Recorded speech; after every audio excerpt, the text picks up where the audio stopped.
ஆசிரியர்கள் அனைவருக்கும் வணக்கம். மிக மிக முக்கியமான செய்தி. டெட் பாஸ் மதிப்பெண் அனைவருக்கும் 60 என அறிவிக்கப்பட வேண்டும் என்ற நீதிமன்ற வழக்கினுடைய இறுதி தீர்ப்பு குறித்து வெளியேறக்கூடிய மிக முக்கியமான தகவல் பத்தி தான் இந்த வீடியோல பார்க்க போறோம். அதுக்கு முன்னாடி நம்ம சேனலுக்கு புதிய பார்வையாளர்களா இருந்தீங்கன்னா, மறக்காம சப்ஸ்கிரைப் பண்ணிக்கோங்க. பக்கத்துல இருக்கிற பெல் ஐகான கிளிக் பண்ணிக்கோங்க.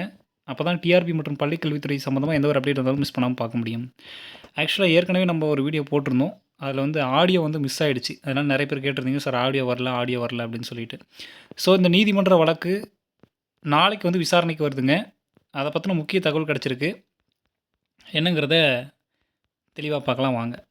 ஸோ இந்த வழக்கு பொறுத்தவரைக்கும் பார்த்தீங்க அப்படின்னா, நீண்ட நாட்களாகவே நிலுவையில் இருக்கிறது. உங்களுக்கே தெரியும். டெட்டு பாஸ் மதிப்பெண் அனைவருக்கும் 60 என அறிவிக்கப்பட வேண்டும் என்று ஆசிரியர் நலச்சங்கத்தின் சார்பாக வந்து பார்த்தீங்கன்னா, நீதிமன்றத்தில வந்து வழக்கு வந்து தொடரப்பட்டிருக்குது. அது ஒரு பக்கம். நீதிமன்ற வழக்கு ஒரு பக்கம். இன்னொரு பக்கம் வந்து பார்த்தீங்கன்னா, அரசுக்கு கோரிக்கையும் வச்சிருக்கிறாங்க. பாஸ் மதிப்பெண் 60 அப்படின்னு சொல்லிட்டு எல்லா கேட்டகரிக்கும் கொண்டு வரணும் அப்படின்னு சொல்லிட்டு, அ அ அரசுக்கும் வந்து பார்த்தோன்னா ஒரு கோரிக்கை வச்சிருக்கிறாங்க. ஸோ 2 விஷயங்கள் இருக்குது. இந்த நீதிமன்ற வழக்கு இதுக்கு முன்னாடி விசாரணைக்கு வந்ததானா 2, 3 டைம் விசாரணைக்கு வந்திருக்குது. 2, 3 டைம் விசாரணைக்கு வந்து இருதரப்பு வாதங்களும் பேசி முடிவு பண்ணியிருக்கிறாங்க.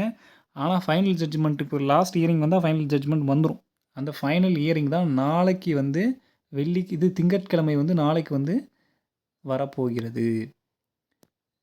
நாளைக்கு எத்தனாவது கேஸ் நம்பர், எத்தனாவது பெஞ்சு,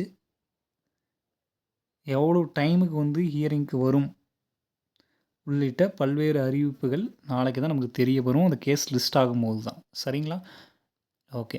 இப்போது நாளைக்கு என்ன மாதிரியான தீர்ப்பு வருவதற்கான வாய்ப்பு இருக்குது அப்படின்னு பார்த்தீங்கன்னா, ஆக மொத்தம் ஆல்மோஸ்ட் வந்து பார்த்தீங்கன்னா, இருதரப்பு வாதங்களும் கம்ப்ளீட் ஆயிடுச்சு. ஒரு பக்கம் ஆசிரியர்கள் தரப்பு, இன்னொரு பக்கம் அரசு தரப்பு. ஆசிரியர்கள் தரப்பில் என்ன சொல்கிறாங்க? பாஸ் மதிப்பெண் எல்லாருக்கும் ஒண்ணா வைங்க 60 மார்க் அப்படிங்கிறது. ஒருத்தருக்கு 60ம் ஒருத்தருக்கு 75 இருந்தால் எப்படி? ஒரே பள்ளிக்கூடத்தில் வாத்தியாரா வேலை செய்யக்கூடியவங்க, ஒருத்தர் 70 மார்க் பாஸு, ஒருத்தர் 74 மார்க் ஃபெயிலு, ஒருத்தர் 60 மார்க் பாஸ் அப்படின்னு தான் நல்லா இருக்குமா? எல்லாருக்குமே சமூக நீதிங்கிறது சமமாக இருக்கணும் அப்படிங்கிறது தான் ஆசிரியர்களுடைய தரப்பாக இருக்குது. அரசு தரப்பு என்ன சொல்கிறாங்க? சமூக நீதியின் இடஒதுக்கீடு முறையை பின்பற்றி தான் இந்த முறையை நாங்கள் ஃபாலோ பண்ணியிருக்கிறோம். 75 மார்க் வந்து பார்த்தீங்கன்னா, ஒரு பிரிவினருக்கும் 60 மார்க் இன்னொரு பிரிவினருக்கும்ன்றது இடஒதுக்கீடு முறையை பின்பற்றி தான் வந்து குடுத்துருக்குறோம் அப்படிங்கிற மாரி அரசு தரப்பில சொல்கிறாங்க. ஆசிரியர்கள் தரப்பில என்ன சொல்கிறாங்க அப்படின்னு பார்த்தீங்கன்னா, இடஒதுக்கீடு முறை என்பதை நீங்கள் பணி நியமனத்தில் ஃபாலோ பண்ணுறீங்க. அப்பாயின்ட்மெண்ட்ஸில் ஃபாலோ பண்ணுறீங்க. ஓகே. அத நான் எதுவுமே சொல்லலை. ஆனா ஒரு எலிஜிபிலிட்டி டெஸ்ட்டு இது டெட் அப்படிங்கிறது. வேலைக்கு போகக்கூடிய ஒரு இது கிடையாது. ஒரு எலிஜிபிலிட்டி டெஸ்ட்டு. எலிஜிபிலிட்டி டெஸ்ட்டு கூட இந்த பாஸ் மதிப்பெண்களை இந்த மாரி மாற்றலாமா? அப்படிங்கிறது தான் ஆசிரியர்களுடைய கோரிக்கையா இருக்குது. ஸோ 2 சைடுமே வந்து பார்த்தோன்னா கேட்டிருக்காங்க. ஜட்ஜு 2 பேரோட வாதங்களையும் கேட்டு இறுதியா ஒத்தி வச்சாங்க.